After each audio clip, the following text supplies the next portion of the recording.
はいどうも、神社先生です。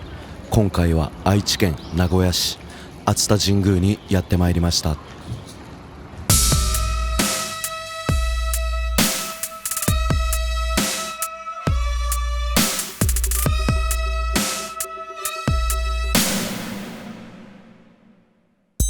熱田神宮は本来天照大神や皇室とゆかりを持つ神社にだけ用いられる神宮という特別な社号を持ち、そして皇室に伝わる三種の神器の一つ草薙の剣をご神体としてきたことからも、尾張の国を代表する最も格式高い神社の一つとして古くから多くの崇敬を集めてきました。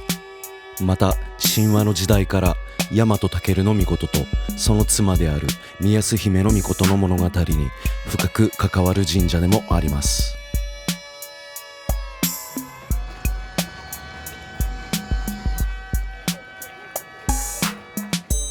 まずは正門のそばに鎮座する重要な別宮と拙者からお参りさせていただきます。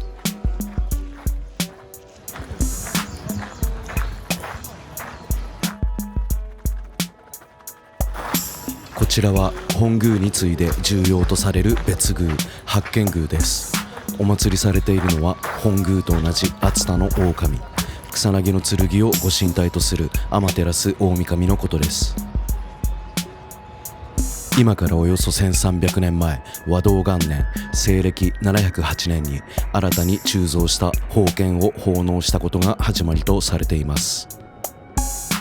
また大和尊が草薙の剣を熱田に留めたことに関連して西国の守りとして八犬宮が建てられたという説もあります。古くから武家の信仰も厚く、神剣を敬う心が今も息づく神社です。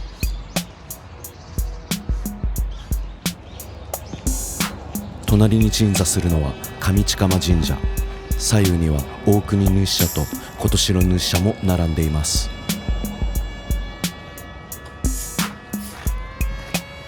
こちらにお祭りされるお豊の命は尾張の国を治めた国宮津子の一族で、大和尊の妻宮安姫の父にあたる神様です。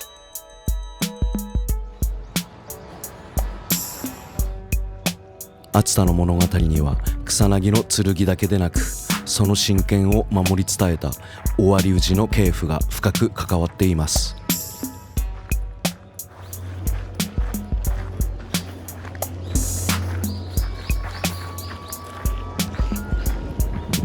それでは正門をくぐり境内へと進んでいきます。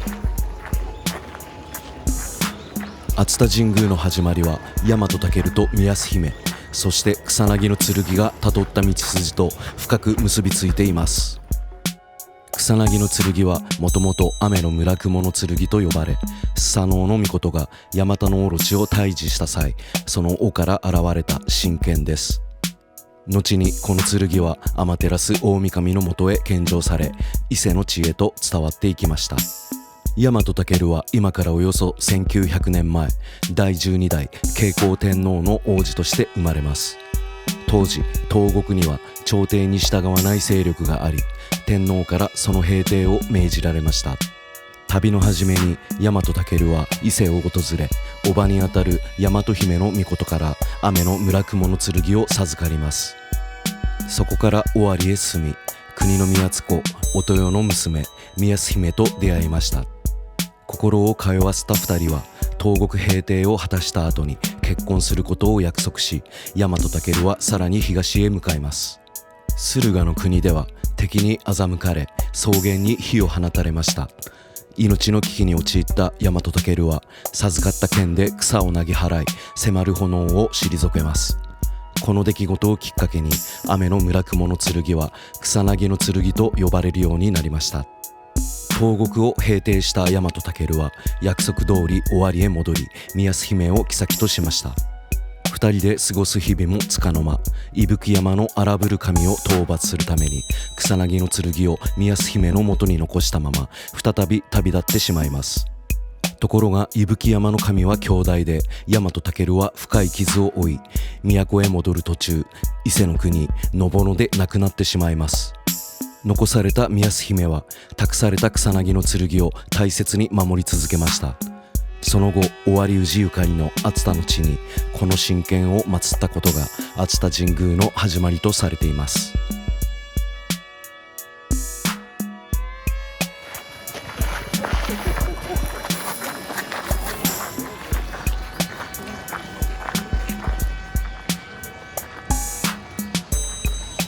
こちらは楠の見舞社です。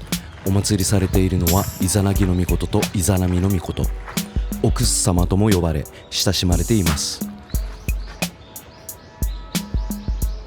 社殿はなく、水垣の中の楠の木のご神木がご神体とされています。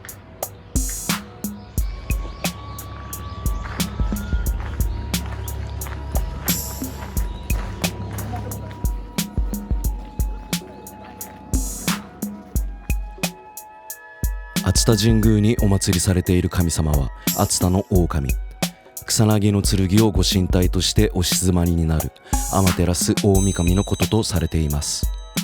合わせてお祭りされているのは天照大神とスサノオの御事、大和武の御事と宮洲姫の御事、そして竹稲種の御事。宮洲姫の兄にあたり大和武の東国平定を共に成し遂げた人物です。草薙の剣をめぐる物語に深く関わった神々が熱田の地に静まっています。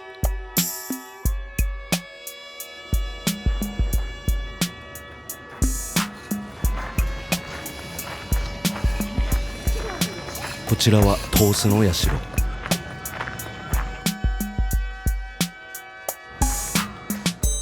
お祭りされているのは天照大神のにぎみ霊です。にぎみ霊とは人々に恵みをもたらす神様の穏やかな御霊のことです。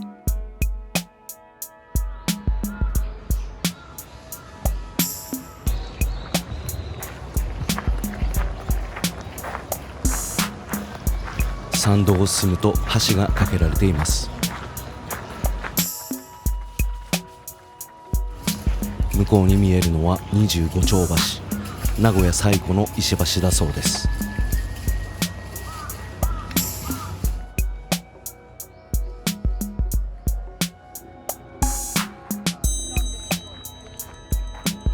橋を渡ったすぐ右側には日本三大灯籠の一つとされる佐久間灯籠があります。高さ約8メートルの大きな石灯籠です。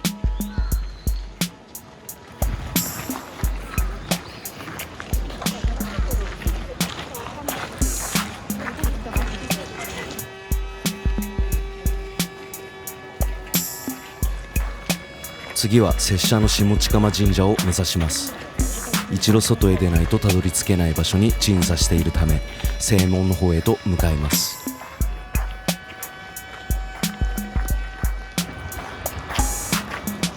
正門のすぐそばには菅原社が鎮座しています。学問の神様とされる菅原の道真公がお祭りされています。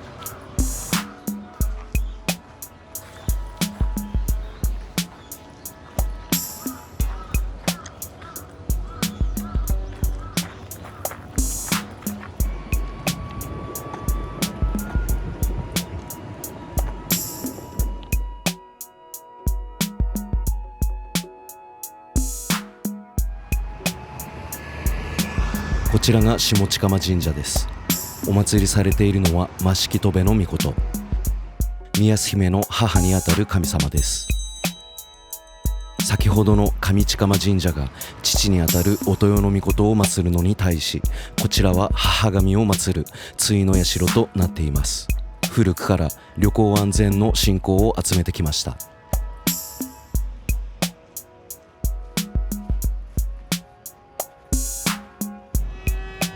それでは再び熱田神宮の境内へ戻ります。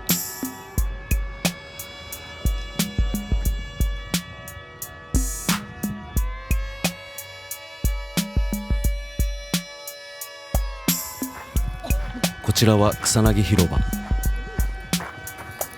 飲食施設や売店が並び、参拝の合間にゆっくり過ごせる憩いの場となっています。隣の草薙館では熱田神宮に奉納された刀剣を展示しています。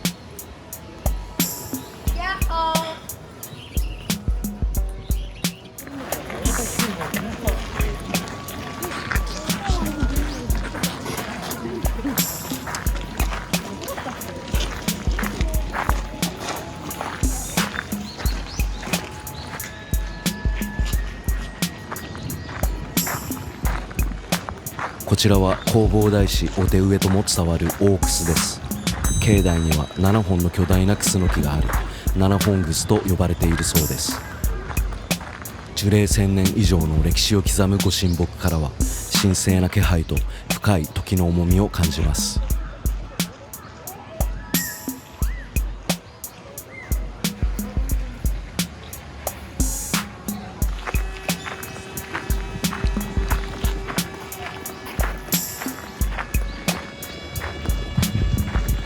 参道に熱田神宮の歴史を紹介するパネルが並んでいました。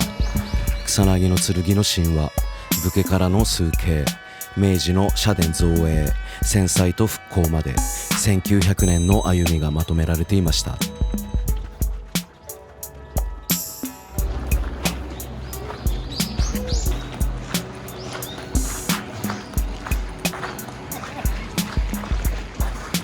こちらは東八百万社。熱田より東に静まるすべての神々をお祭りしています。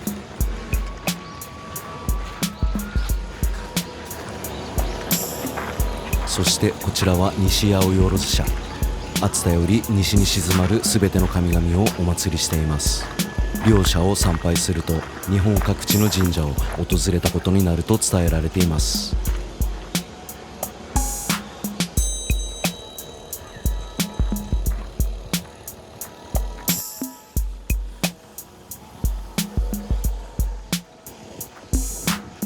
いよいよ本宮の手前までやってまいりました。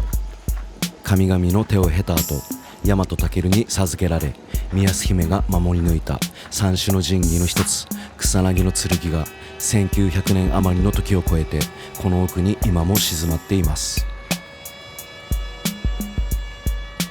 天皇陛下でさえ直接見ることを許されないとされる、その真剣の力強く神聖すぎる存在感を静かに感じるような気がしました。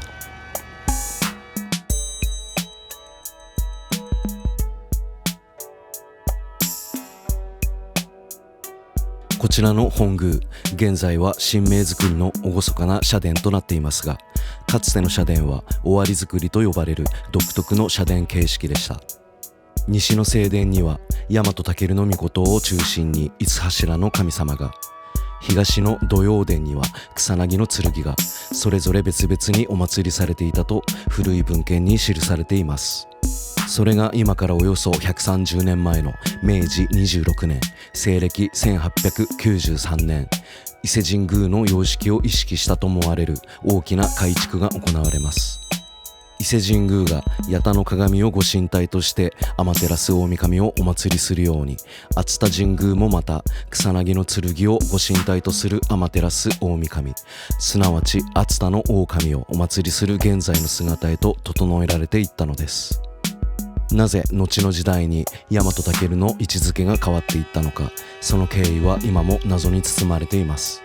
古代の熱田神宮は大和尊の分身とも見られた草薙の剣、そして大和尊と宮安姫の物語を中心に形作られていった神社だったのかもしれません。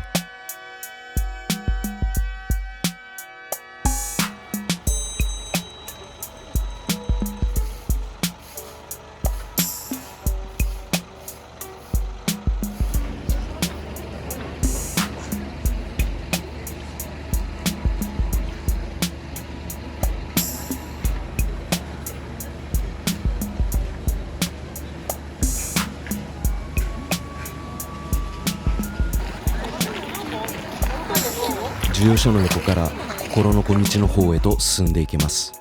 本宮の裏から西側へ通り抜けられる特に静かな参拝路です。表の参道とは少し違う熱田神宮の核心へと近づけるとても神聖なエリアです。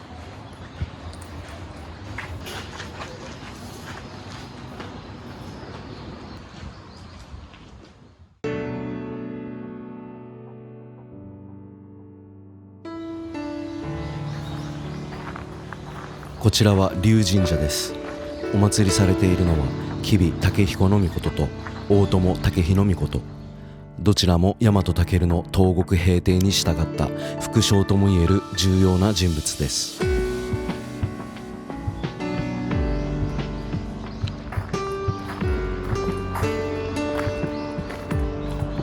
奥へと進んでいくとだんだん空気感が変わっていくように感じられます。こちらは三田神社です。お祭りされているのは大年の神、五穀豊穣に関わる神様です。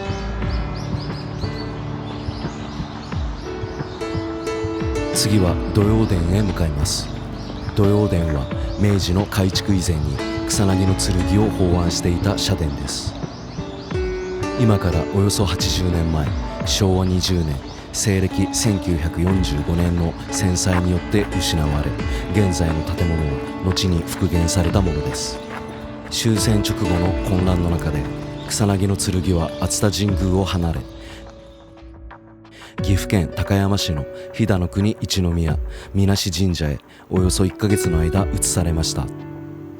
戦火だけでなく占領下での接収や混乱から神権を守るためだったとも言われ、草薙の剣が近代においても人々の手によって大切に守られてきたことがわかります。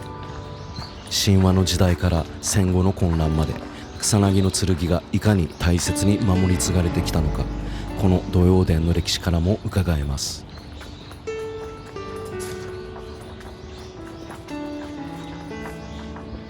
こちらが土曜殿です。復元された社殿ではありますが、かつて草薙の剣を守っていた場所の記憶を今に伝える大切な建物です。草薙の剣そのものがここにはないとしても、そのあまりにも強烈な真意と恐れ多さが場所や時を超えて伝わってくるようでした。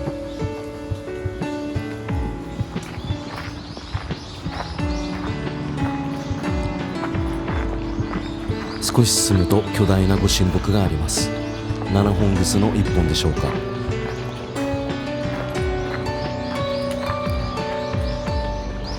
こちらの巨木からも強い神気が伝わってきました。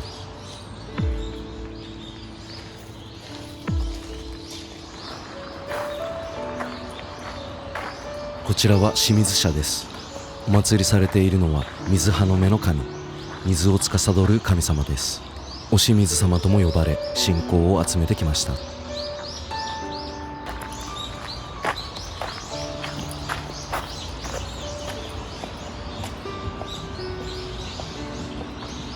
湧き水の中にある石に3度水をかけて祈ると願い事が叶うと言われています。熱田の森の奥に湧く清らかな水は人々の祈りの記憶を宿しているようでした。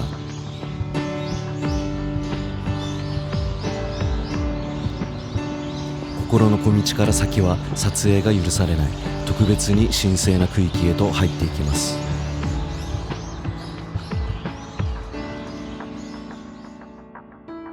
本宮の裏側を通りながらさらに奥深い神域へと近づくことができます。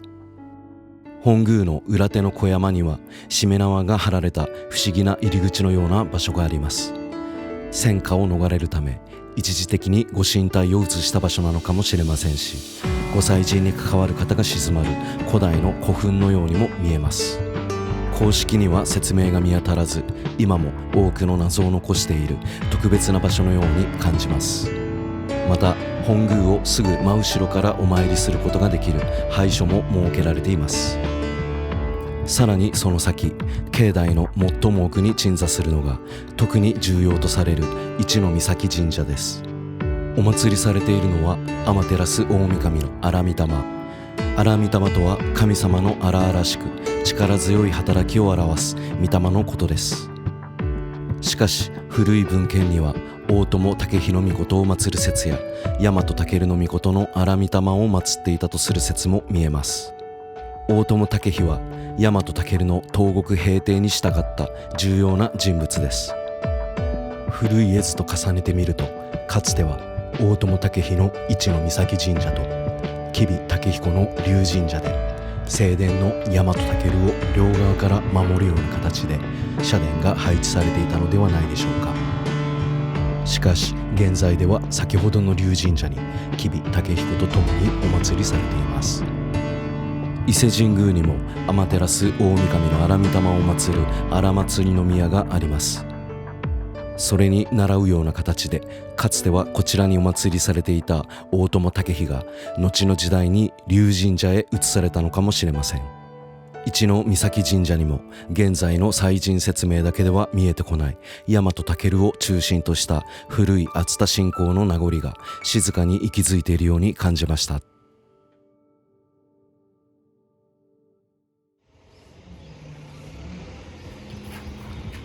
心の小道を一周すると本宮の西側に出てきます。参道を戻りながら残りの境内社をお参りしていきます。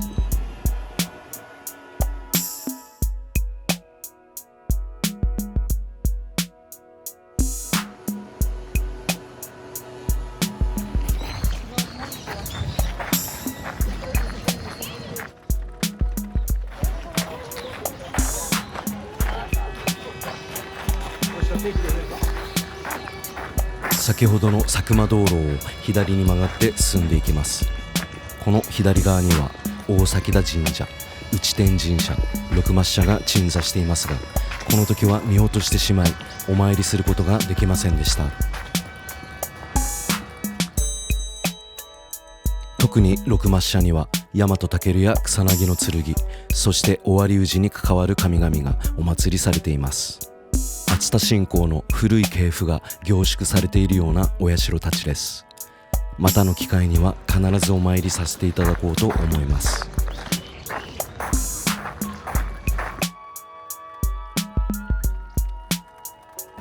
こちらは正設門です。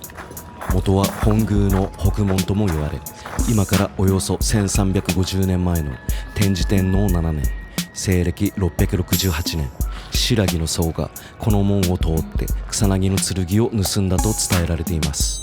それから約20年後、草薙の剣は熱田へ戻されますが、二度と草薙の剣が外へ出ることのないよう、この門は閉ざされ、開かずの門とも呼ばれています。また戦災を免れて残った数少ない古い建物の一つです。草薙の剣が一度失われかけた記憶を今に伝えるとても重要な門です。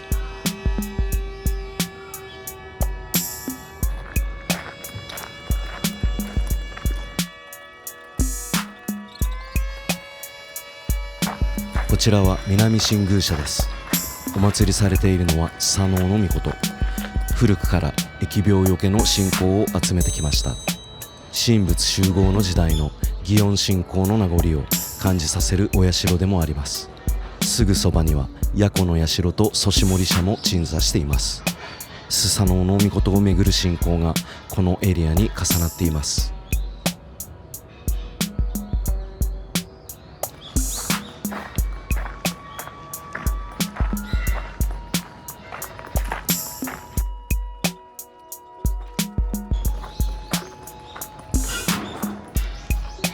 こちらは彦若巫女神社です。お祭りされているのは天の穂若りの命、尾張氏の親神とされる神様です。以前紹介した尾張の国一宮増田神社の御祭神でもあり、丹後の国一宮のこの神社では彦穂若りの命としてお祭りされています。しかし古い文献では熱田の狼の巫女神として大和武の王子若武彦王がお祭りされていたとする説も見えます。この社にも大和武へとつながる古い信仰の一端が見えてくるようでした。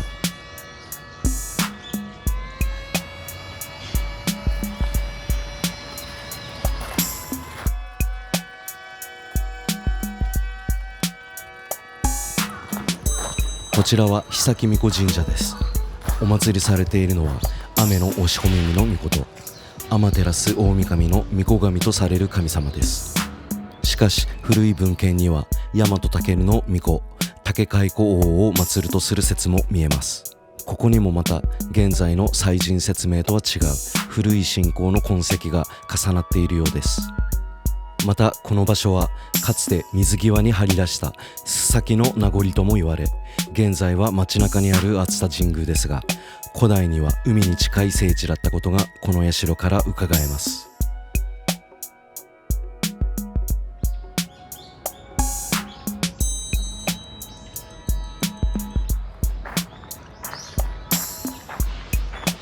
それでは熱田神宮を参拝させていただきました。草薙の剣を中心に大和尊と宮安姫、そして尾張氏の信仰が幾重にも重なっていることを強く確信しました。そしてこの物語は熱田神宮の境内だけでは終わりません。次回は古代の海辺の記憶をたどり、草薙の剣が最初にとどめ置かれた地、氷上の里、そして大和尊と宮安姫の物語がさらに深く残る氷上姉御神社を中心とした数々の境外社を巡ります。